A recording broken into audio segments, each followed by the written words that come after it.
Often referred to as the cradle of civilization, ancient Egypt remains enigmatic and evocative to all those who study history, art, and society. Beginning its earliest dynastic era around 3000 BC, the civilization we refer to as ancient Egypt lasted for nearly 3 millennia until its conquest by Rome. Heavenly in its brilliance, the ancient Greeks, Romans, and countless others have returned to the sands of the Giza Plateau to pay their respects to this ancient civilization, to pay their respects to the land where the pharaohs died. Which is exactly why we're going to be talking about a big metal lady.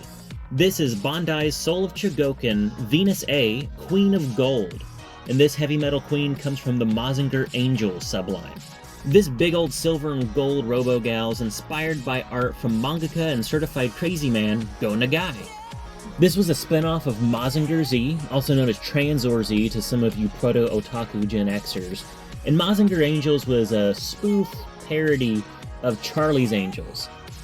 As far as I know, this design was never featured in the manga or the anime adaptation, so it's whole cloth original to Bandai.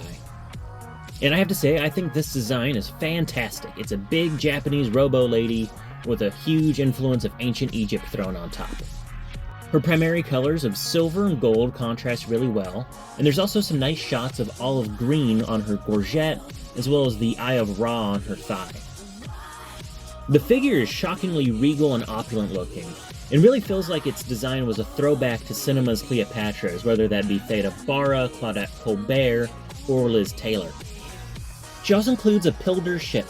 These are what the pilots use to get in the robot, and it looks a little Greco-Roman in style with these blocky yet sharp wings, and when it's attached to her crown, it looks a little bit like an ibis.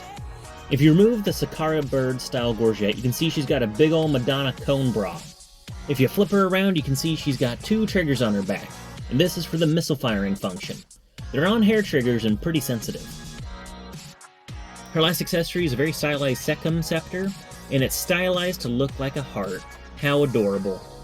Last thing to really note about this figure is she is heavy metal.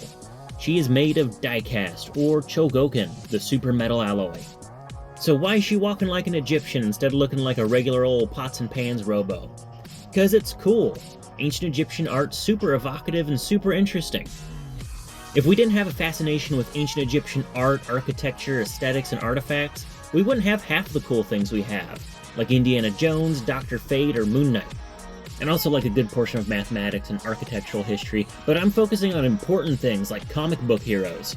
I wish there were some more robots based off of antiquity. Give me Jupiter Robo, Anubis Bot, some Medusas. Ah well.